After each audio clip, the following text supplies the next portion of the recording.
शिल्पी, आज वो दिन आ गया आखिरकार जब रावण का दहन होगा। बताइए कैसी तैयारियां चल रही हैं लखनऊ में?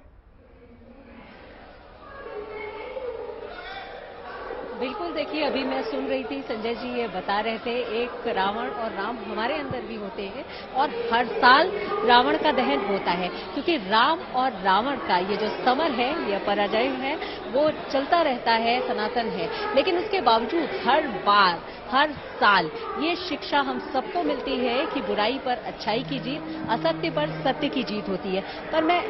जो लखनऊ की ऐशबाग रामलीला कमेटी है, उसके दशहरा के लिए इस समय तैयार हूं और मेरे पीछे मैं आपको दिखाऊंगी, क्योंकि अभी भोपाल की बात भी मैं देख रही थी कि आसमान पर बादल हैं, लेकिन लखनऊ में आज खूब बारिश हुई और आप देख सकती हैं कि यहाँ पर एक प्लास्टिक का शीट पहना दिया गया है, यानी रेनकोट आप इसको कह सकते हैं कि रावण को पहना दिया गया है और इस रूप में अब बाहर ले जाकर के रावण के पुतले को खड़ा किया जाएगा, यानी एक रेनकोट पहन करके दशानन हमको दिखाई पड़ेंगे। पीछे हम देख सकते हैं कि दशानन जिस रूप में हमेशा हम सबको नजर आते हैं उस रूप में है और इनके ऊपर भी एक प्लास्टिक की शीट है कि कम से कम बारिश में ये तब तक न भीगे जब तक इनको बुराई पर अच्छाई के प्रतीक के रूप में जलाया न जाए या इनका दहन न किया जाए। इस बार एक बहुत खास प्रयोग ऐशबाग रामलीला कमेटी ने किया है, वो ये कि इसमें एक लिख करके एक स्लोगन रखा है, क्योंकि हर बार कुछ न कुछ थीम होती है। इस बार धार्मिक कट्टरता,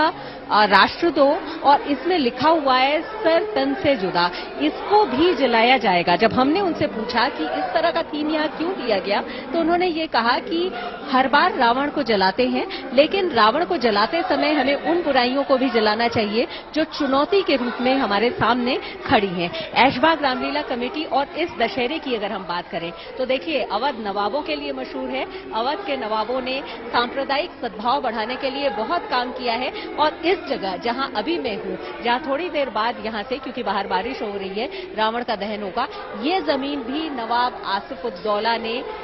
रामलीला के लिए दी थी, दशहरा मेला के लिए दी थी। तो उस समय से, बल्कि उससे पहले से ये चलता आ रहा है, लेकिन नवाबों ने अपना योगदान दिया। कहते हैं तुलसीदास यहाँ आए थे और उसके बाद संतों ने ये परंपरा यहाँ पर रामकथा के मंचन की शुरू की थी, जो आज भी चली आ रही है। तो सबसे ऐतिहासिक लखनऊ की और अवध क्षेत्र की ये रामलीला है, लेकिन इसके बाद जो दशहरा होगा, इसमें ये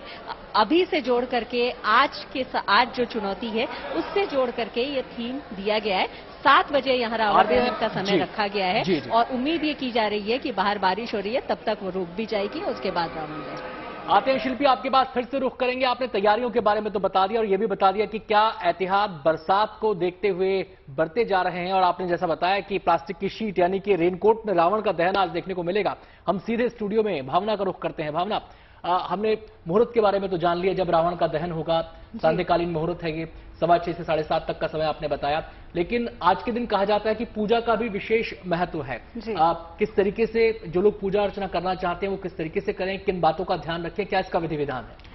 देखिए, क्योंकि अनंत, हम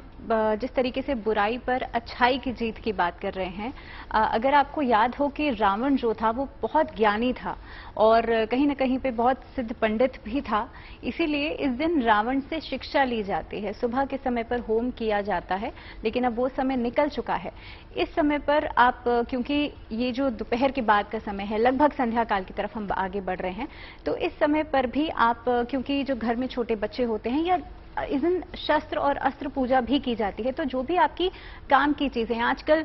लोग लैपटॉप्स यूज करते हैं और अगर जो राइटर्स हैं वो पेन का इस्तेमाल करेंगे, तो जो भी आपके काम की चीजें हैं, जिन लोगों के औजार जो हैं वो अस्त्र और शस्त्र हैं, तो इस तरीके से आप उनकी पूजा जरूर करें, उन पर एक तिलक जरूर लगाएं। उस पर देखिए, ये दिन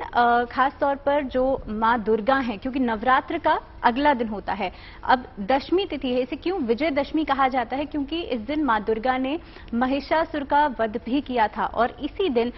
भगवान राम ने माँ दुर्गा की उपासना करके रावण का वध किया था। तो इसीलिए इस दिन को विजयदशमी के रूप में मनाया जाता है, यानी कि जो भी इस दिन पूजा करेगा उसकी जीवन में विजय होती चली जाएगी। और जैसे मैंने कहा कि अस्त्र और शस्त्र पूजा का विधान है, यानी कि इस दिन जो जौ की खेती हम करते हैं ना 9 दिनों के अंदर, उस खेती को कलावे के साथ बांध करके अपने औजारों के ऊपर या जो भी चीजें आप इस्तेमाल करते हैं उनके ऊपर बांधा जाता है।